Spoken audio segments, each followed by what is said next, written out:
One. What's going on? Welcome to Totally Blitz Podcast. We're back with the recap to UFC 313 Pierre versus Ankalaev, where we saw a new champion crowned. We saw some banger fights, saw some boring fights. We saw Dana White's bald head unhappy with some decisions being read. But as always, go down and like and subscribe. Let us know how you felt about the card. We know you're probably a Pierre fan. You know you probably bought the card to tell your homeboys how much you was glazing Pierre, that he's one of the ones. But just let us know how you felt overall on the card. Don't let your feelings be hurt. I'm Paul Pick'em Winham, and I'm joined with. You already know, man. It's your boy Cap Water Boy Savoy. And if you see me munching, it's because it's the first thing I fucking ate all day. This Ramadan shit is no joke. Oh yes, sir. But this was a banger of a fucking card, Paul. Banger of a fucking card. Shout out motherfucking Vegas for getting another one. Put it together. There's some crazy knockouts. Bobby Green being sent to the shadow realm. I'm King Green being sent to the shadow realm. Quite crazy work. Like Justin Gaethje versus Fiziev, the same fight, fucking electric. It was fine. Yeah, no, I love the fights. I loved how it was. I feel like having 10 fights, and a lot of people feel like, oh, this card was short because Curtis Blades pulled out fight night. There was some John Castaneda. I can't remember. There's some other prelim fighter that pulled out fight night. So, and then on top of it, there was a couple other controversies where the fights were canceled, pull out stuff like that. So the fight card overall was short with only 10 fights. So I felt like having 10 fights was like almost like a perfect amount. My only issue with this whole card, because it wasn't the fights, wasn't the carnage, wasn't the who won, who lost. It was just the fact that UFC lost so many fights that it had to make up with it with ads. So Mhm. there was so much like time in between like shit. And then all of a sudden there'd be like, I think it was like two or three fights where it was like back to back first round KOs, first, second round finishes. And then it was like going into the main card stuff, and I was like, bro, they're taking about 40 minutes just for this fucking main card to start. Like, what the fuck is going on? Like, that was my only issue with this card. But overall, I had a great fight night experience. The fights hit, everything hit, but boy, oh boy, when the UFC tells the ESPN or whoever, like, oh, we're gonna give you 3 hours of entertainment, they're gonna make sure they give you 3 hours no matter what happens on the card. Mhm. Oh yeah, because they don't have like anything else to play. Like what the fuck they're gonna play? Motherfuckers, the replays of the fight. Yeah, I had saw some. It was like it was a couple fights. It was like Bobby Green's fight ended in the first round KO, and then like two fights before it ended in the first round KO. And I Mhm. felt like after that they was playing like, oh shit, we gotta play some fucking ads right now because we gotta kill some time. We said pay per view. We said the main event is until midnight. We're two fights away, and it's 10 o'clock. Like we gotta kill some time. Nah, I mean I've seen it like because I was running around while we were doing this, going in a couple of different spots. So I was just looking like, yo, what the fuck do you mean Justin Gaethje's already going up? Like the card just started. So you saying that I actually believe I it makes a lot of sense. But I wasn't mad at the stop time because I had enough time to go to another function and go party after being out watching the fights and shit. I feel that. But the fights were exciting for me overall because I tuned in for like the prelims, and there was a couple decisions early, and then after that, after we got a couple like 3 round fights out of the way, I'm not calling them boring or nothing. There was some controversy with some of the split decision fight, but after that, I feel like is when the good started delivering because we had like Carlos Leo knocking out Alex Moreno in the first round. And yeah, it looked bad because like Leo was like just looking for it. Like you could tell, like, oh, when I swing, you're gonna go down. I'm just looking for the perfect setup, and then boom, boom, boom, boom. Oh, please God, get Moreno out of there. Now Moreno, the thing about him was like he was still throwing them things. Like you could tell, like what he threw, he would throw a punch, get hit, and then that will just take it to a whole nother spot. But he was really trying to keep going. But boy, that boy Carlos still got some dynamite in his hands. for my anime fans out there, you know when like Mike Guy stepped in for Rock Lee and Rock Lee was still that was Alex Moreno, bro. Like it was not there no more. He was still I'm not like off of the straight muscle instinct, was still throwing them counter hooks. But mentally he wasn't there no more. And the ref did a good job stopping it. We didn't need to watch much more of it. But yeah, like Carlos Deal looked like a problem. I don't know if he was part of the Fighting Nerds. I do know the Fighting Nerds overall are 18-0 in the UFC, but another Brazilian that's showing out. Yeah, that was fine. When I heard about that fighting nerd shit, I was like, oh, because I thought that was like a YouTube channel at first. I was like, oh, the fighting nerds, they must have snapped on the pics. And they was like, Yeah, oh, nah. crazy picks, man. Plus 1,000. Yeah, but once they said that shit was a camp, and I was like, oh, there's a new camp out here. They lied. Chow. Is that boy Cal Baralo, Carlos Prates or whatever? They're fan Um, favorite. yeah, I was that fuck with protest. Then we had Bruno Vieira getting into armbar sub over Armin Petrosian. This was one of my favorite fights because Bruno Vieira was like a mini, like this tank. Like he was a swole and he was just getting there. And it was swinging and banging. But once it hit the ground, he hit the arm, like it wasn't arm bar, my bad. It was an arm triangle. I was And, gonna say, but that arm, because I remember Jasmine was watching with me. She was like, had hit like one of those, like, oh, I can't watch that because Jit had that shit. Like, I was like, oh, and he tapped. But it was like an overall like one of the other high moments of the card. Watching that arm bar get sunk, the arm triangle get sunk in. you lucky I wasn't watching. You know me, I would just break it, It break was it. looking close. It was looking real close. I would have said break. You know me, I'm the worst. Hey, break. I couldn't be no BJJ coach. Oh, you don't want to tap? Then break it. And then fun prospect Joshua Van. He had that one. I think it was only one loss. Maybe it was two losses in his career, like earlier last year, this year.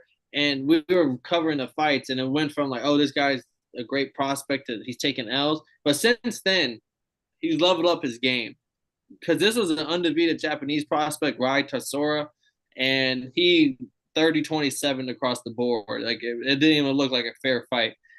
He showed like the prospect showing the other prospect that there's levels to this UFC shit. Bro, the way we cook Japanese fighters Oh, they're on done. the preview, I was hoping that he proved us wrong just so we could have something to say. Nah, Joshua Van is the truth. I fuck with bro.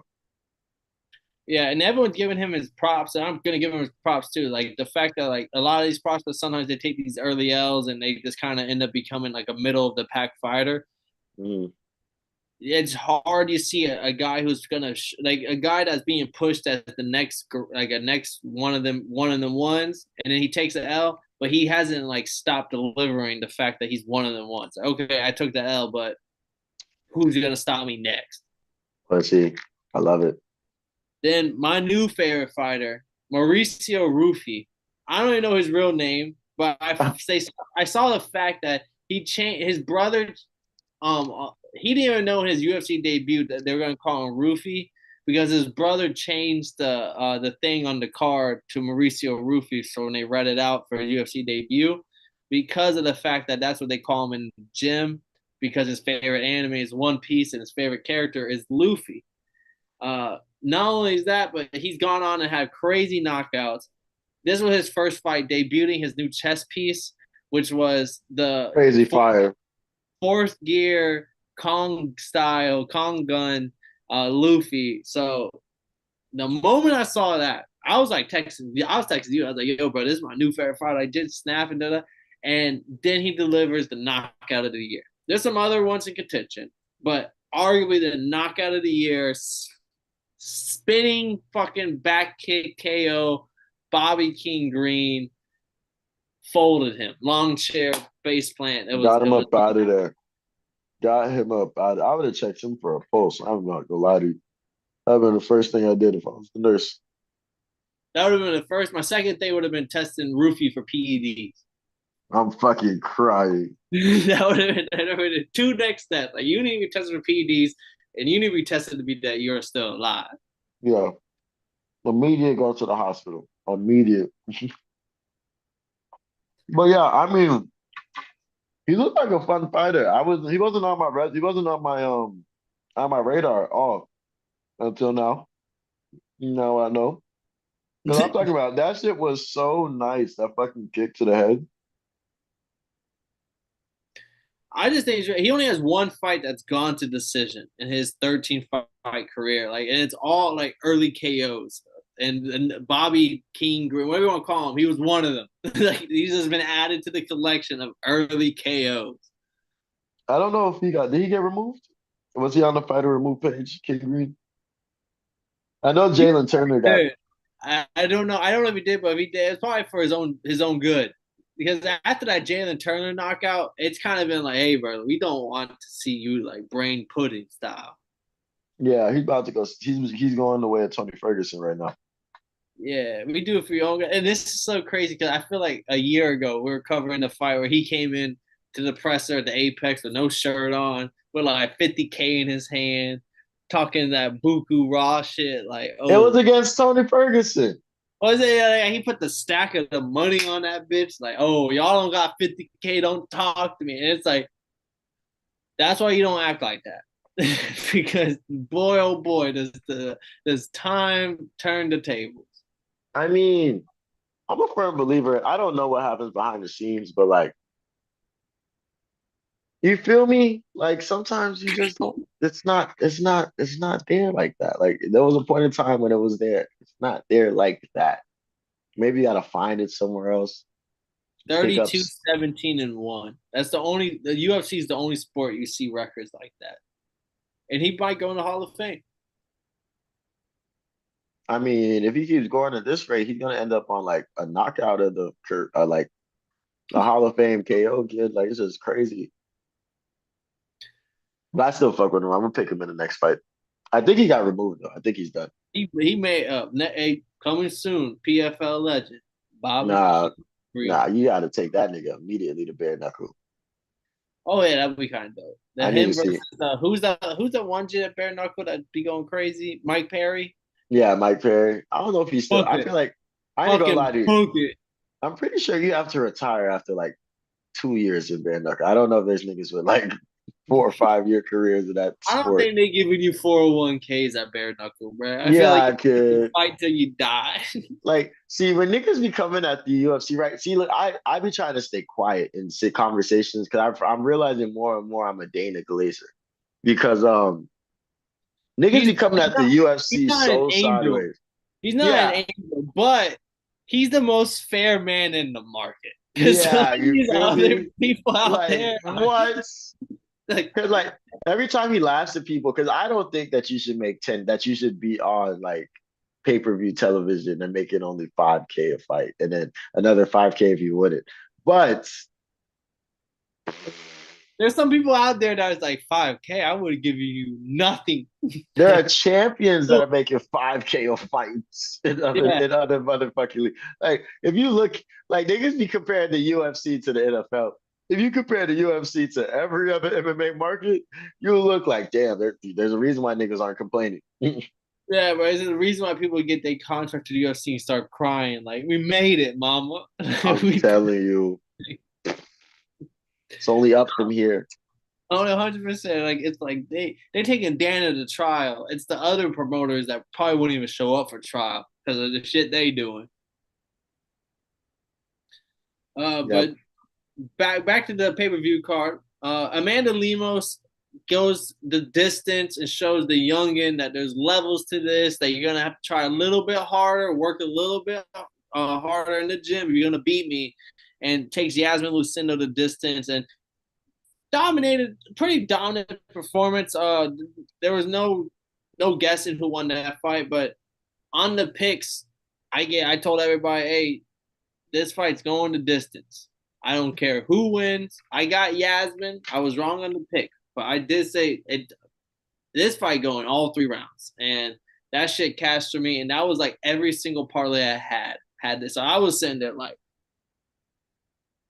I, I was sitting there, all right, everything I bet on today has you involved. Like, I just need to make sure no one gets submitted early type shit. Bro, I was upset watching this fight, not because Well, because a Brazilian had to win this fight, right? So Right. like, but I had a Brazil shirt on under my sweater. I was wearing the sweater that you guys got me for Christmas, and I wanted to take the shirt off so bad, but I just didn't have because the Brazilians didn't go crazy like that. They got some dubs, they ain't go crazy. And Jasmine or Yasmin, whatever her Lucian, she was okay with being on her back. It was like the first two rounds that Amanda Lemos just dominated her, and then like the corner's telling her like you gotta do something. Like you let Lemos dominate on top for 8 minutes and 2 rounds. Like you gotta do something, and it never happened. Shit is crazy work. Then it kind of got more exciting here. Ignacio Bahamondes gets the submission win. This one was the triangle choke over Jalen Turner. This This one shit was, had me so mad. Nigga, it was yeah, his takedown. yeah, it was his takedown, but Bahamondes started doing a little bit of extra shit. And I thought Turner was going to be the better guy on the ground. So him getting the submission did kind of blow me away. But I was looking at Jalen Turner like, bro, you kind of like what's that boy T Rex? You kind of like fucking that. You on the same tier as him now in my book. Yeah, like I think because they even said that he was planning on like retiring after this fight, but Bilal I think talked him out of it or something. But But he is Bilal's yeah, home, right? yeah, this is not yeah, Bilal was in his corner and shit. But yeah, this fight was very upsetting because I'm over here telling people like, yo, I heard this Ignacio dude's a problem, but my dog Jalen Turner gonna hit the bounce back. He cut his hair. My He got cousin, you he finna cut come. his hair. Yeah, you feel me? Like, hey, that nigga's an issue, but I don't give a fuck. We brought tissues for that. Jalen Turner, underdog, Man, free money. Psh. man, I'm talking about he's getting the takedown. You're the aggressor. You are the op. And I was just talking shit about BJJ like 20 minutes ago before this fight. So I'm over here talking about so like, bruh, that BJJ shit, because I'm telling them about the Alex fight. That shit cool. But bro, if a nigga is really ready for that shit, niggas, and then next thing this nigga Jalen Turner comes in and walks into a fucking arm triangle. That shit look like the Undertaker back in WWE when he used to do the triangle choke. And like niggas would just like walk into it type shit. That's what the Yeah, motherfucker did. That shit was crazy to me. I'm like, and I don't know, maybe his head's not there, maybe there's other stuff going on. I don't know, but hey, that was not the that's not the Jalen Turner like spider monkey yeah. dangerous motherfucker The we way we were covered. introduced to Jalen Turner, and then now look at Jalen Turner. He's 14 and now. Like you almost at 500. Like that.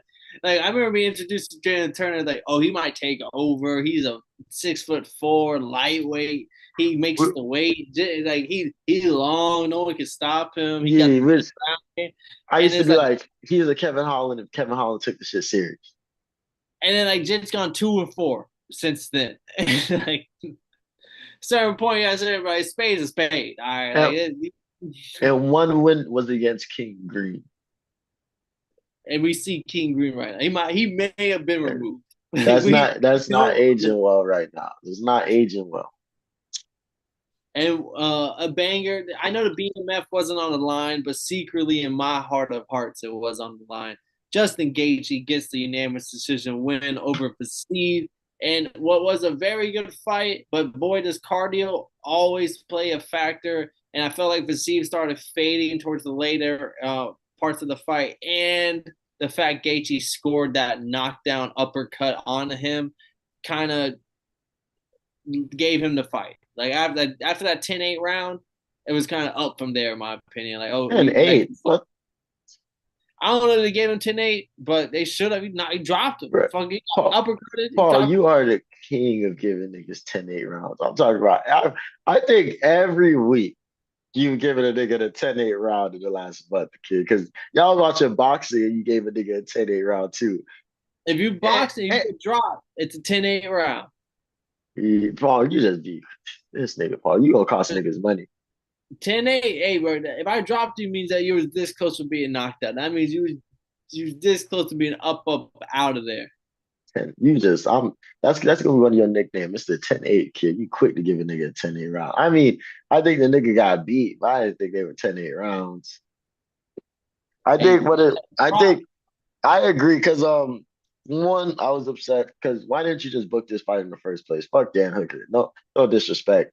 But like, why did you just book this fight in the first place? This is a fight we wanted to fucking see. Great of a fucking fight.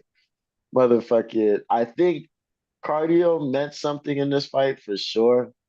But I think Justin Gaethje's just he just got better per round. Like the more like he just felt like the more you hit him, the better he got. Like I just didn't make no sense to me watching this. Like first round, I gave it a Fiziev. I was like, okay, good fight, good fight. Second round, oh, Gaethje got it for sure. And then third round, Gaethje just turned up.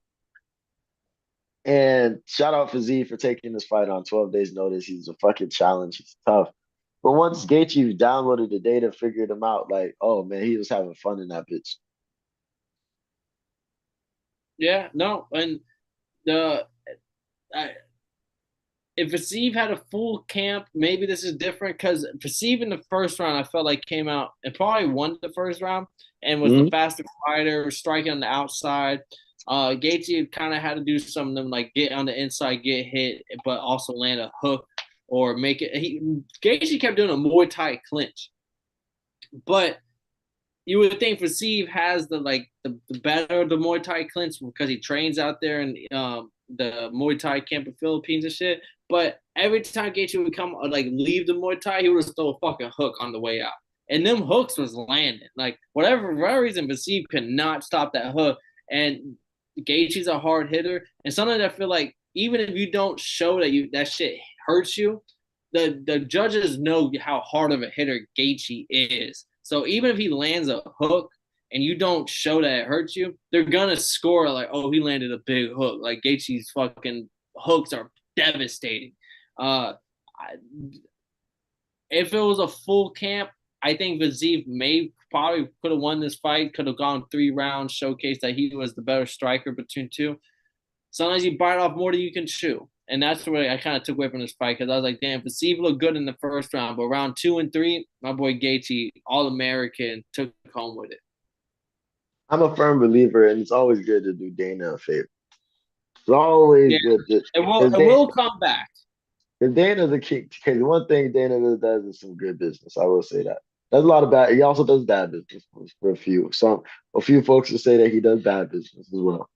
But he does do some good business. So like he's gonna you take that when you get a chance to.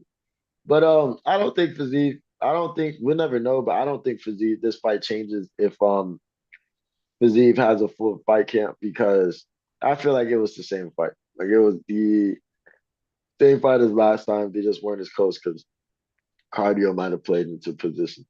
Cardio might I, have played a factor. But Gaethje is him. I think he deserves the next title shot personally. But I think when it comes to setting up a title shot with Islam, it doesn't really matter who's the best in the division. It's who is the best available at the time that Islam wants to fight. yeah. And what sells the most? Yeah, you feel me? Because like that's the Poirier. Like there's probably other folks that probably could have got that fight, but they were like, "Fuck it, just give it to He's ready at the time, and it makes sense." And it was a decent fade for a little bit. But I think I want to see Justin Gaethje fight for the title. If not fight for the title, fight somebody in a title eliminator. But I don't think he needs to do that. He's done what he's done. He's shown that he's gotten a fight bonus in every fucking fight, including this one. I think this is the point where he's like, all right, let's give him one more fucking fight. Let's give him one more fucking try. He fought Khabib. Now let's give him Islam. And that just helps the division continue.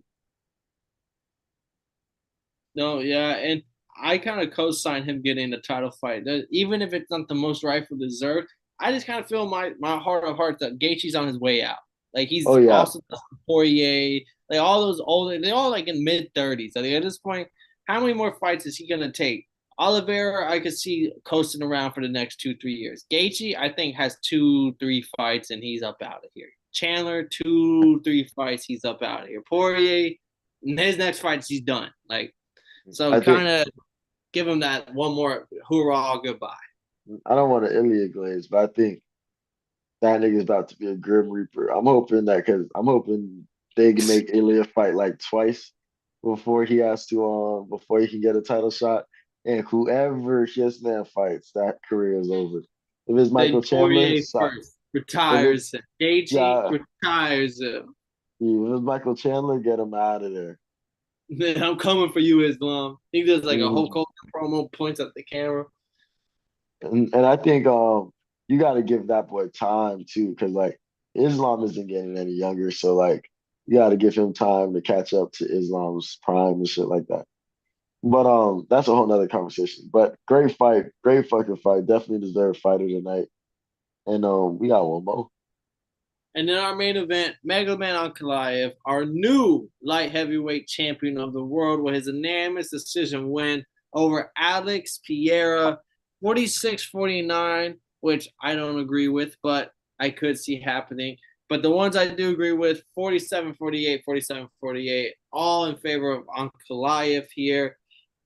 Dana White looked pissed. Alex Pereira team, I won't say look pissed. They're kind of okay with it, but they do feel like they were wronged here. And kind of I feel like everyone's agreed immediate rematch. Yeah, but you know how I feel about immediate rematches. I don't think anything changes in a lot of immediate rematches. And the one immediate rematch that I did fucking that there was something that fucking went down was the Izzy Alex for us. And the next thing you know, Izzy fell But off that crazy was after also that. like rematch number 4 and like in real Yeah. world. But Izzy fell off crazy after that. Like you feel me? Like I don't know. I don't know how I feel about immediate rematches. But Is he put his all into that one win? But was it worth it? yeah, was it worth it? What did it cost you? Yeah.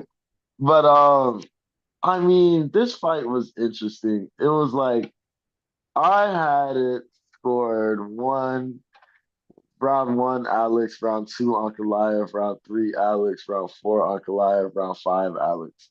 I do agree with every card that said round one and round five. I guess I was wrong about round three. But I really thought it was 2-2 going into the fifth round. So I'm watching this fight in the fifth round, like, get his ass, Alex, get his ass, get his ass. Man, Paul was sick when I heard that 49-46. I was like, no way. And so I personally felt like Ankalaev won. So I wasn't upset. I was kind of happy it was unanimous because I feel like if it was a split decision, everyone and their mama would have been like, robbery, fucking robbery. They would have cheated. But the fact that it was an unanimous decision, everyone's kind of like quiet down on that a little bit. I had Ankalaev winning personally. I had it 3-2, but I could see how it would have been maybe 4-1. I personally never would have given it 4-1 because that was also me like being like super Ankalaev heavy. Um, so that one judge did do that. I was kind of shocked. But I had a 3-2 on Kalaya. And my big thing for a lot of people that are like screaming, well, Pierre stuffed 10 takedowns. Yeah, well, 12. not 10, but yeah, 12. I'm going to say he stuffed all the takedowns. And yeah, well, he stuffed all. You can't win a fight. And the best thing you did was stop the other guy from taking you to the mat. Like you can't say you won that fight and the best thing you did all fight was stop him from taking you down.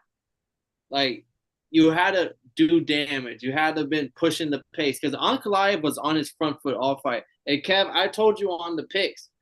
You're like, oh, he's gonna have to wrestle. He's gonna have to. I'm like, yeah, he'll probably mix in the wrestling, but I honestly think Ankalaev can stand on the field with Alex Pierre, and that's what No, he you did. said you could outstrike him, and I was Yeah, so shook when I I, saw the numbers. I was not where I was like, this is the best striker since Izzy.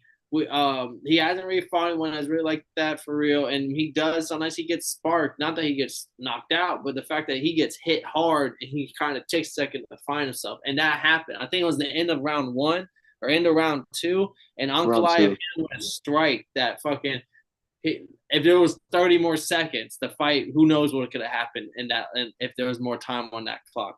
But overall, great fight. I do believe this is the best two fighters at the weight class, and I don't care if the fact they who won, who lost, but I'm okay with the rematch because I'm okay with these two guys fighting each other 4 times in a row. Why? Because I think Alex Pierre beats Hill, Geary, Jan, Rocket. He beats everyone else in the top 5 that has a chance to fight for the title. And Megalaman Ankalaev, the same case. He beats Jan, Yuri, Hill, Rocky, anyone else fighting for the top. So like these are the legitimate the two best fighters in the weight class. Let them fight 5 times in a row. This is Vegeta and Goku.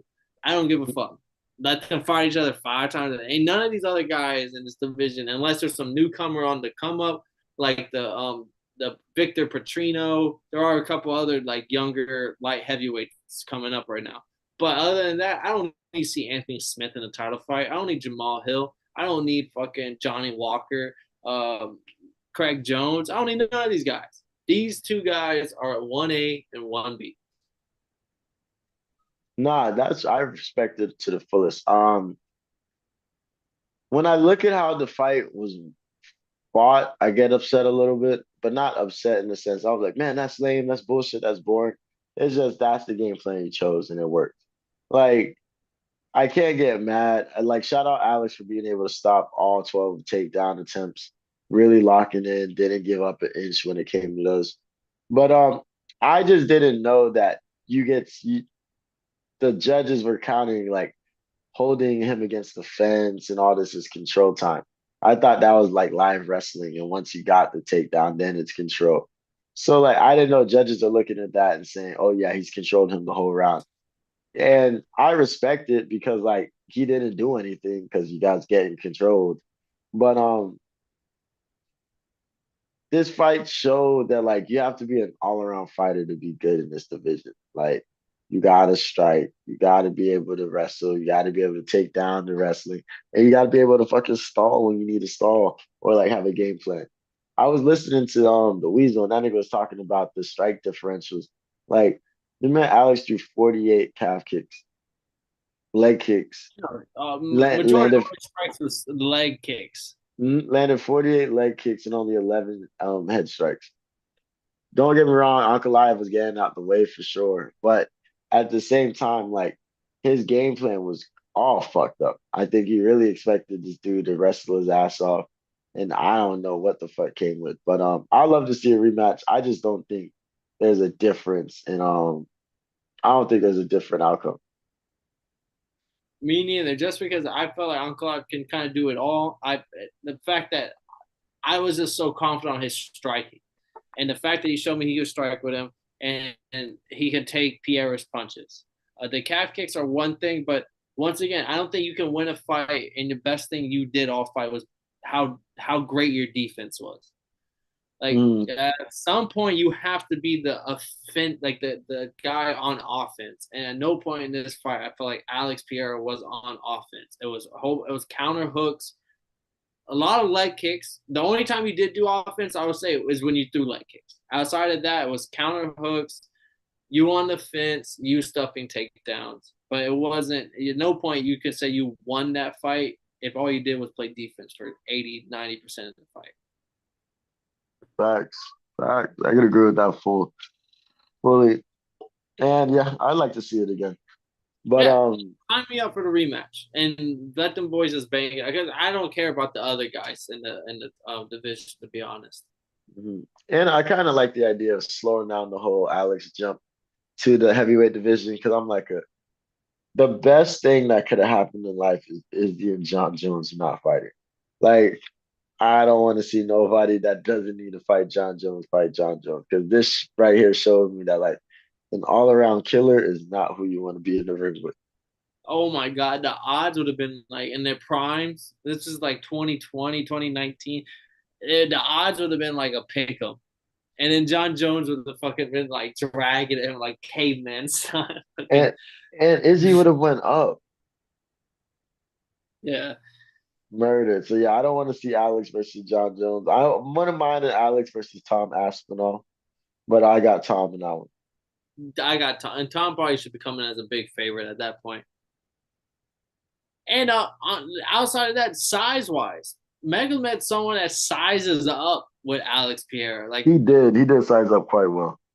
he was also 6'4", 6'3". Like there wasn't no crazy height, thickness, chest size. No, it was like, oh, these two are the same weight. He's both big as fuck for they weight, but they same weight. And that Ramadan shit was not an issue for my guy.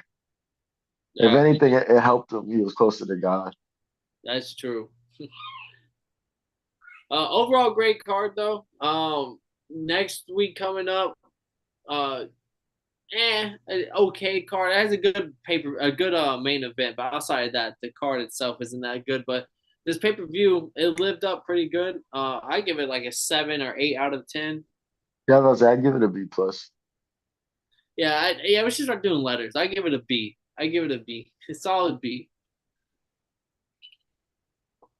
We'll be back probably in a couple weeks. We got a couple more UFC fights coming up. Boxing, there's gonna be a couple weeks off before we get into the Tiafimo, Devin Haney, Ryan Garcia free fight in Times Square in the center of Times Square, New York, which is gonna be unheard of. What?